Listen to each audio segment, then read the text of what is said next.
네, 친구들 안녕. 오늘도 은주 연극생과 연극 수업 한번 달려봅시다. 오늘은 선생님과 함께 무대에서 조명의 역할에 대해서 한번 알아볼 건데요. 조명.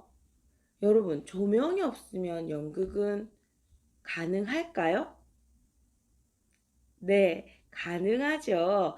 우리가 지난 시간에 원형 무대에 대해서 잠깐 배우면서 원형 무대의 경우는 보통 야외에 많이 설치되어 있기 때문에 낮에 이루어지는 경우가 많은데 그럴 경우에 조명의 효과를 받을 수 없는 단점이 있다. 이렇게 이야기했었습니다.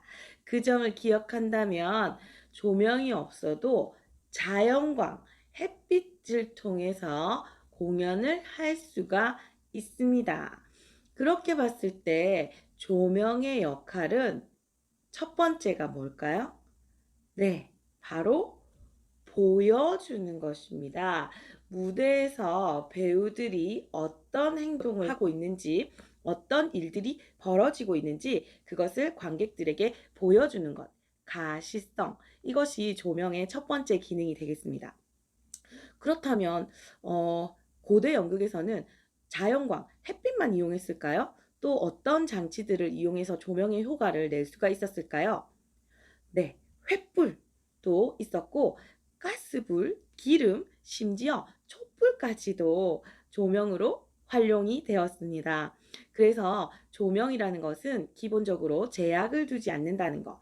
일단 무대가 보이면 되겠습니다. 이 조명이 밝지 않거나 무대가 보이지 않을 경우에 관객들은 들리지 않는 심리적으로 들리지 않는다고 느낀다고 하네요. 그래서 밤 장면에서도 공연 내용이 보일 수 있도록 조명은 기능을 해야 합니다. 이것처럼 이 조명의 역할 중에는 공연의 시간을 알려주는 무대 위의 시간을 알려주는 역할을 하기도 하는데요. 어스름한 시간인지 한낮에 쨍쨍한 시간인지 아니면 그 어두운 밤 시간인지 석양이 졌는지 이런 것들을 조명을 통해서 우리가 알 수가 있습니다. 네. 그리고 연극에서는 분위기가 중요하잖아요. 지금이 아주 로맨틱한 장면인지 아니면 엄청나게 막 싸우는 장면인지 심각한 장면인지 이런 것들에 대한 분위기를 만들어내는데 이런 분위기에서 조명의 역할이 크다고 할 수 있겠죠. 조명에는 색감을 표현할 수 있는 젤라틴이라는 것이 있습니다. 우리가 흔히 셀로판지라는 것을 볼 수가 있었을 텐데요. 셀로판지랑 비슷하게 생겼지만 그 셀로판지 같은 경우에는 얇아서 조명기 앞에 가면 녹아버려요. 그래서 그것과 비슷하게 생겼지만 더 단단한 내구성을 가진 젤라틴이 다양한 색깔, 빨간색, 노란색, 초록색, 파란색, 녹색 이렇게 색상지라고 보면 되는데요. 이런 색상지를 조명기에 끼워서 사용하게 되면 작품의 분위기를 쉽게 연출할 수가 있습니다. 물론 음향도 배경음악을 통해서 분위기를 연출하는데 한몫하겠죠. 그렇다면 이 조명기는 어떻게 설치하고 어느 각도로 이렇게 배치하는 게 좋을까요? 네, 당연히 사람이 잘 보이게 배우들이 잘 비치도록 설치해야 되겠습니다. 그리고 뭐 배우의 정면에서만 비친다면 그림자가 지겠죠. 그래서 한 인물을 기준으로 배우를 기준으로 정면 그리고 오른쪽 왼쪽 양면에서 각각 3면을 비추는 걸 기본으로 하고 있습니다. 그래서 얼굴에 그림자가 지지 않도록 하는 게 기본 바탕이 되겠습니다. 네, 이렇게 3면에서 배우들을 비출 때에는 배우가 입체적으로 보이기 때문에 더 두각이 되겠죠. 혁명과 전쟁 그런 가운데서 벌어지는 절절한 러브 스토리죠. 무대를 굉장히 좀 시적으로 표현을 해보고 싶었어요. 장면 장면이 갖고 있는 정서를 잘 전달할 수 있도록 무대적으로 도움을 줄 수 있을까. 처음으로 시도해보는 여러 가지 것들이 있거든요. 굉장히 기대가 큽니다. 작품 속에 있는 인물들을 둘러싼 거대한 러시아의 배경과 역사, 부드러움과 강렬함을 동시에 볼 수 있다는 것이 이 작품의 매력이라고 생각합니다. 이 원작 작품에서 영감을 많이 받았다고 말씀드릴 수 있을 것 같은데요. 소설 속에 있는 어떤 작품을 설명하는 데 있어서 그 상황이나 분위기, 아이디어를 표현하는 데 영감을 많이 받았다고 생각합니다. 많은 사람들이 러시아의 대평원이나 설원을 영상으로 어떻게 표현할 거냐 많이 질문들 하시는데 자연이 사실 이 작품에서 중요한 건 그거의 그냥 미학적인 아름다움을 넘어서서 두 개의 이념 사이에서 이러지도 저러지도 못하는 미약한 존재가 자연 앞에 섰을 때 더 외롭게 보이고 나약해 보이는 정서가 더 중요한 것 같거든요. 그런 아름다운 장면 당연히 보실 수 있지만 저희는 그 정서에 더 집중했다고 말씀드리고 싶습니다.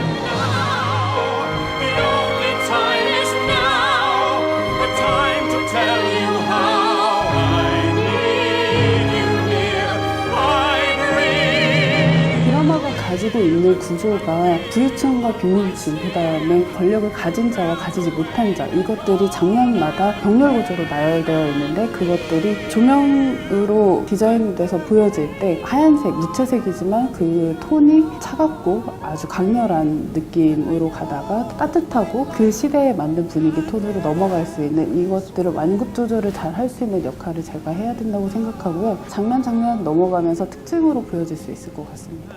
영상은 컬러를 쓰기 굉장히 좋은 매체임에도 불구하고 저희는 컬러를 많이 자제했어요. 연출의 의도이기도 하고요. 무대 디자인을 보시면 아시겠지만 무대가 단톤이에요. 모든 면이 다 영상 스크린이거든요. 무대 디자인과 영상 디자인이 넘나드는 그런 과정 안에 있는 거죠. 서정적이고 천천히 움직이고 되도록 색깔을 자제한 그런 영상들로 구성을 했고요. 전쟁터를 실감나게 표현하는 것도 중요하지만 그런 속에서 유리와 라라의 심정을 더 절절하게 표현하는 게 더 중요하다고 생각을 해서 두 사람의 러브 스토리에 포커스를 두었다라고 생각을 하시면 될 것 같아요. 모든 것이 좀 부유하는 듯한 뭔가 이렇게 솔리드하지 않고 휘청이는 것 같은 그런 세트일 것 같습니다.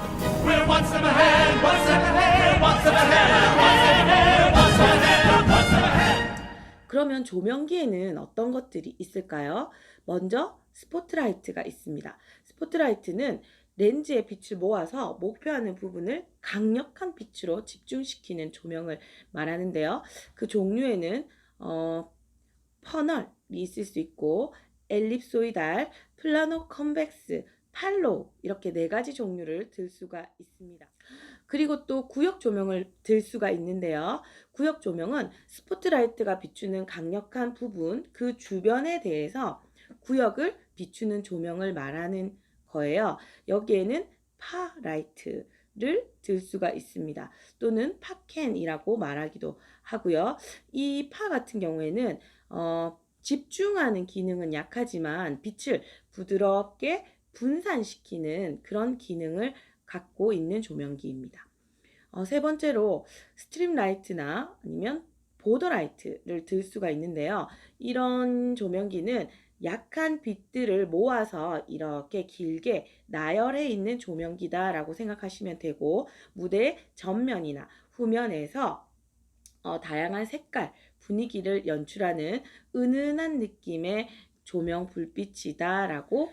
조명의 기능이 가시성 보여주는 것이라고 봤을 때 사실상 이런 조명기들이 있다면 더없이 좋겠지만 형광등 불빛 아래서도 연극 공연은 가능하다는 거 잊지 마세요. 네, 그리고 조명 디자인을 해보겠다 하는 친구들이 의외로 많다는 걸 선생님이 수업을 하면서 알게 됐거든요. 자, 조명 디자인은 어떤 순서로 이루어질까요? 네, 조명은 무대에서 음향과 함께 극을 진행하는 역할을 하기도 합니다. 공연이 시작됩니다. 배우는 등장하세요, 퇴장하세요, 어느 곳으로 이동하세요 라는 이런 진행 순서에 대해서 조명이 같이 이끌어가게 됩니다. 음향도 마찬가지예요. 그래서 이런 부분들에서 조명은 제일 처음 단계에서 연출자와 함께 이 작품의 주제의식, 따라서 어떻게 표현할 것인가를 의논하고 그리고 나서는 연습을 지켜보면서 어떤 구역과 방향에 어떤 조명을 설치할 것인지, 어떤 조명을 사용할 것인지를 정해야 합니다. 네, 그러고 나서 이 디자인이 완성이 되면 연습에 참여해서 이것을 직접 시험을 해봐야 되겠죠. 시험을 하고 나서 시행착오를 거쳐서 조정을 한 다음에 최종적으로 조명 디자인을 확정합니다. 네, 물론 계속 수정은 가능한데요. 이 과정을 이제 조명 실행표에 옮기고 이 조명 실행표가 완성이 되면은 그 실행표에 맞게끔 조명기를 설치해야 되겠죠. 네, 극장에서 조명기를 설치하는 작업이 이루어지고 그리고 나서 배우들과 함께 무대에서 연습하는 과정 중에 음향과 함께 연습을 통해서 이 조명 실행표에 따른 연습을 진행해 봅니다. 연습을 진행하면서 수정할 부분이라든가 확정되는 부분을 실행표에 기록하고 확정시키고 나서 공연을 조명 실행표에 맞게끔 진행하는 게 조명 디자인의 전체 라인입니다. 이번에는 음향에 대해서 잠깐 살펴볼까요? 음향은 어떤 기능이 있나요? 네, 조명과 크게 다르지 않습니다. 반면에 음향은 청각적 요소를 담당하고 있다는 부분이 다른데요. 공연장에 가본 경험을 떠올려 봅시다. 공연장에서 제일 처음 듣게 되는 음악이 있었을 거예요. 어떤 부분이었어요? 네, 우리가 공연장에 입장할 때 공연이 시작되기 전에 음악이 흐르고 있죠. 이것 또한 음향 효과에 들어갈 수 있습니다. 극에서의 음향은 이렇게 음악이 흐르는 배경 음악과 그 다음에 효과음, 배경 효과를 들 수가 있습니다. 그래서 배경 음악과 음악 효과 크게 두 가지로 나눌 수가 있는데요. 처음에 이렇게 입장할 때 흐르는 음악을 하우스 뮤직, 하우스 음악이라고 말합니다. 그 외에도 배우가 등퇴장하는 사이에 장면이 바뀔 때 어떻게 되나요? 암전이 되죠. 그 암전 때 음악이 흐르기도 하고 그리고 또 장면 사이사이 그 분위기를 나타낼 때 적재적소에 맞는 음향을 선택해서 음악이나 음악 효과나 사용하게 된다는 거. 그래서 조명과 함께 앞서 말했듯이 공연의 진행을 나타내게 되고 또한 분위기를 고조시켜 준다는 거. 분위기를 자아낸다는 거. 이런 점에서 음향과 조명은 비슷한 기능을 수행하고 있습니다. 마찬가지로 어떤 느낌의 작품인지 어떤 표현을 하고 싶은지 작품의 구성 단계에서 연출가와 함께 의논을 해야 되고요. 배우들이 연습하는 곳에 맞춰서 연습을 진행하면서 최종적으로 확정하고 공연에 들어가면 되겠습니다. 자, 그러면 음향과 조명에 대해서 오늘 한번 알아봤습니다. 여러분들은 음악과 빛, 이 두 가지의 요소를 통해서 연극이 어떻게 더 아름다워지고 어떻게 더 풍요로워지는지, 더 감동이 깊어지는지 이런 것들을 공연을 보게 될 때 유심히 한번 살펴봐 보세요. 그리고 지난번 우리가 계속 봤었던 바리데기 공연이라든지 로미오와 줄리엣이라든지 마임 공연에서도 조명과 음향은 사용되었어요. 그런 장면들에서 다시 한번 조명, 음향, 만약에 이 장면에서 조명과 음향이 없었다면 얼마나 심심했을까 이런 상상을 해보면서 무대에서의 조명, 음향, 여러분의 상상을 마음껏 펼치시기 바랍니다. 오늘 수업은 여기서 마치겠습니다.